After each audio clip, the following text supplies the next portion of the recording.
नमस्कार। भारत के बोल में आपका स्वागत है। आज गीता एक चिकित्सीय ग्रंथ इस रूप में जब हम देखते हैं तो हमारी जो धारणाएं हैं वो बदलती प्रतीत होती हैं। गीता को प्रायः आध्यात्मिक और धार्मिक ग्रंथ के रूप में हम जानते आए हैं। मूल रूप से अगर देखें तो गीता एक चिकित्सीय ग्रंथ है। ऐसा चिकित्सीय ग्रंथ जिसमें आज दुनिया भर में फैले सबसे बड़े रोग अवसाद के बारे में चिकित्सा करते हुए साक्षात दिखलाया गया है। चिकित्सक हैं श्री कृष्ण और उसमें जो रुग्ण व्यक्ति है वो है श्री कृष्ण का परम शिष्य अर्जुन। गीता के पहले श्लोक से ही जब हम बात करते हैं तो पता लगता है, जिसमें जानकारी ली जा रही है कुरुक्षेत्र की धृतराष्ट्र द्वारा संजय से, और उसमें वर्णन करते हुए बताया गया है अर्जुन की स्थिति के बारे में। अर्जुन की स्थिति है कि उसका गात शिथिल हो रहा है, पसीना पसीना हो रहा है, और वो कहता है कि मुझे अपने बंधु बांधवों को देख करके बहुत अधिक विषाद हो रहा है। विषाद ही अवसाद है।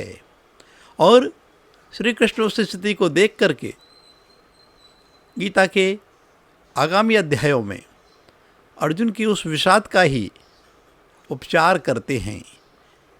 उसको ही काउंसलिंग, जिसको आजकल कहा जाता है, काउंसलिंग के माध्यम से बताते हैं कि क्या कर्म है, क्या सुकर्म है, क्या दायित्व है और क्या प्रायश्चित का योग बनता है। इन सब को बताते हुए वो कहते हैं कि स्वधर्म में मरण भी श्रेष्ठ होता है, कर्तव्य का पालन करना ही श्रेष्ठ धर्म है, और मोहविष्ट व्यक्ति जो है अपनी गति को खो बैठता है।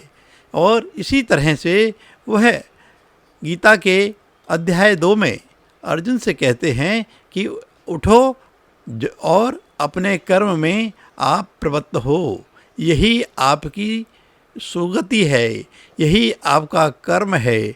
और इसको बताते बताते वह जीवन में आने वाले तमाम तरह के विवाद, तमाम तरह की शंकाएं, तमाम तरह के विचारों को स्पष्ट करते हुए उन सब का समाधान देते हैं। अंत में स्थिति ये होती है कि गीता का 18वां अध्याय आते आते अर्जुन कहता है कि अब मैं कृतनिश्चय हो गया हूँ, मैं स्मृति को प्राप्त हो गया हूँ, मैं अब अपने कर्म में तत्पर होने के लिए उद्यत हूँ। और श्री कृष्ण को वह कहते हैं कि अब मुझे स्पष्ट दिखाई दे रहा है कि मेरा कर्तव्य क्या है, मुझे क्या करना है, क्या करणीय है। हम देखते हैं कि जो गीता हमको धार्मिक और आध्यात्मिक बल प्रदान करती है, मूलतः वह श्री कृष्ण के द्वारा सबसे पहले अवसाद की चिकित्सा के रूप में वर्णन करते हुए एक रुग्ण व्यक्ति को, जो कि अर्जुन है, उसको ठीक करते हुए एक ही सिटिंग में, खास बात यह है एक ही सिटिंग में वह उसको उपचारित करती है। इसलिए गीता एक श्रेष्ठ अवसाद का चिकित्सीय ग्रंथ है और यह विश्व को एक अनुपम देन है। चिकित्सा मनोविज्ञान को एक बिल्कुल साइकोथेरेपी के रूप में एक विशिष्ट योगदान है।